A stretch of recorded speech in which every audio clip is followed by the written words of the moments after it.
It's beer o'clock on Real Ale Craft Beer. Today we've got a beer from Marks and Spencer, and it's a can of their Session IPA, described as juicy and tropical.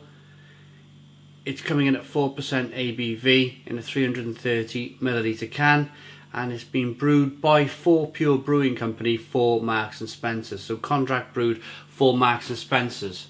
Nobody really expected Marks and Spencer's to have their own brewery. Let's get this beer out into a glass, see what we get. Nice little bit of smoke on the can opening. Beer in the glass.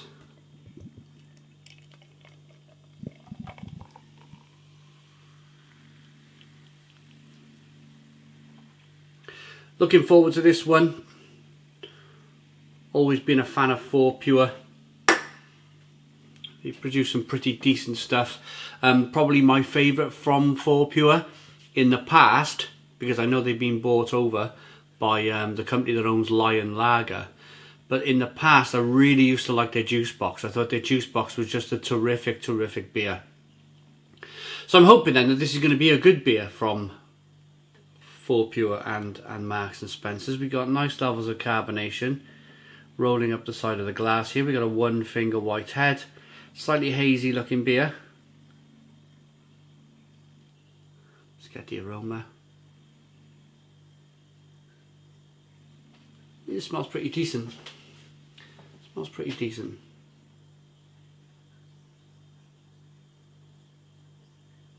A really good hop punch, a really good big punch of hops coming through.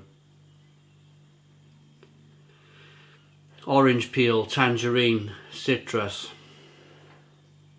grapefruit.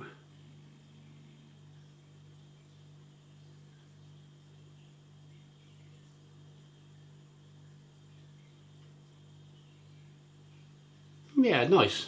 Peppery, spicy, crisp. Let's dive in. Cheers, everybody.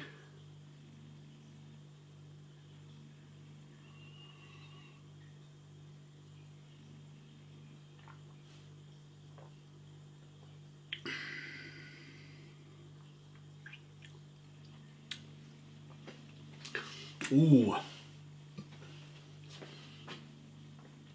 For £1.80 a can, that's alright, you know. That's pretty decent beer.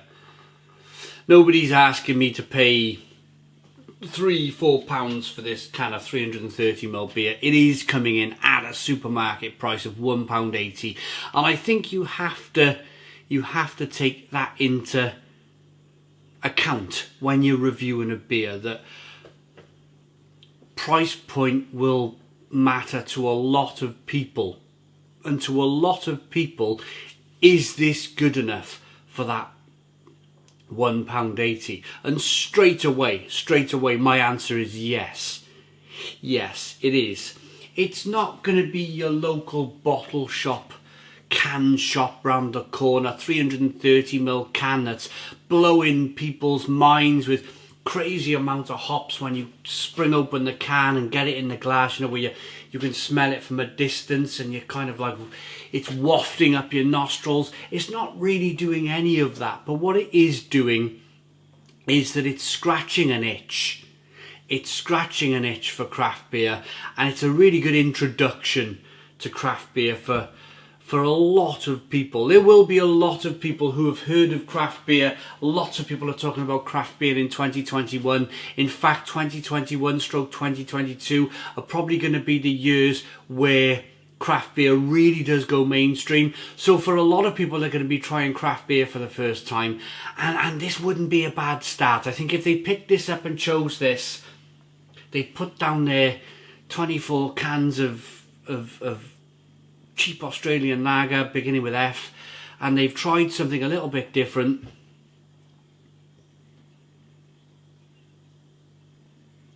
That I think they can get on with this. It's got a nice tangerine flavour, peppery, spicy, slightly orangey flavour coming through. It's got a nice spicy pepperiness on the back end. It's not overly bitter. It's not a massively bitter beer. And for 4% ABV. For me, this would be a weeknight beer. I don't do all this school night rubbish. I don't kind of. I'm a firm believer that you're a full-grown adult. You know, you can have a couple of beers in the week as long as you don't go crazy. I'm not your drinking on a school night. You know, that I've never have been. Although I do take my work seriously, absolutely I do. But at the same time, I think this is a great beer for the weeknight. This is a great beer even to start your weekend. Your Friday night, you've just got home 5:30, 6 o'clock from work. If you're that kind of 9 to 5 type of worker, you get home, you've been in work all week, you want something to smash down. This could be a great start. I love a Friday afternoon with the sun shining. Spring, summer, autumn, even winter. You can get out there when the sun's shining and grab yourself a nice session IPA. It's the perfect start to your weekend.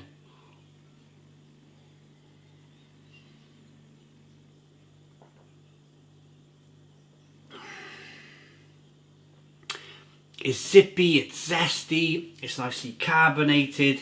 It's just really inviting and drinkable. It just makes you want to carry on kind of sipping this beer and enjoying this beer.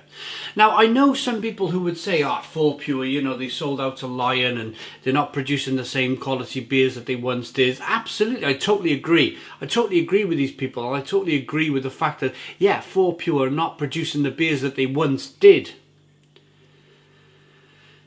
But at the same time, this is acceptable. This is acceptable craft beer for the price point. I think if I paid £3 or £4 for this can, I think then there would be room for criticism.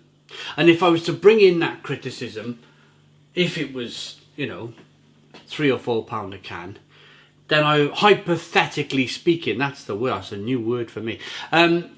I would be saying that you know, it needs to be hoppier. It needs to have more of a middle to the beer. It needs to be jammy and plum-like and passion fruit and mango and all them wonderful flavours in the middle of the palate that I would expect for that £3 or £4 can of beer. But again, I'm going back to it. It isn't. It's £1.80, and it's a very acceptable £1.80 beer.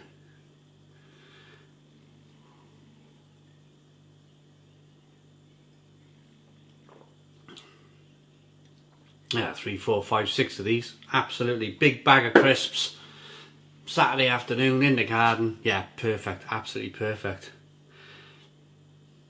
In fact, my wife is trying to persuade me. She's trying to persuade me to drop my Lidl habit. Now, I like Lidl. I always have. I'm that kind of bargain. I love a bargain. Love a bargain in life. Always have. Always go to a place like Lidl and, you know, rummage through the yellow stickers, pick up all the cheap stuff. That's who I am as a person. I don't mind saying that on YouTube. I really don't, because that's who I am as a person. But my wife is trying to introduce a level of quality. She's trying to say, come on, let's have a little look around Marks and Spencer's. Let's pick up some of their kind of their apples and bits and pieces, cherries and meat, certainly meat. She's not a fan of Lidl meat, which again, I don't mind. I really don't mind Lidl meat. It meat for me. Meat is meat. And I know I shouldn't be saying this as a beer review, because you could turn around and say to me, well, if you're saying that, beer is beer, isn't it? But the reason why I mention this is that I think going forward that I'm going to be spending a little bit more time in Marks and Spencer's. And just to round out this review then, that little bit of time spent in Marks and Spencer's, my wife can go and do the shopping and I'll go down the beer aisle. I'll go down the beer aisle and I'll pick up, I think I'd pick up more of this. I think I'd pick up a few cans of this for the weekend if we had plans, if we had, you know, want to do a barbecue or something. Yeah, I'd pick up 6 cans of this and thoroughly enjoy it on the weekend, on a Saturday or Sunday afternoon. So for the price point, what I'm trying to get at here is, for the price point, I like this beer enough to give it an 8 out of 10. It's an 8 out of 10 from Real Ale Craft Beer. Please put your comments in the comments box, subscribe to our daily beer and food reviews, give us a big fat thumbs up. Boom! Cheers.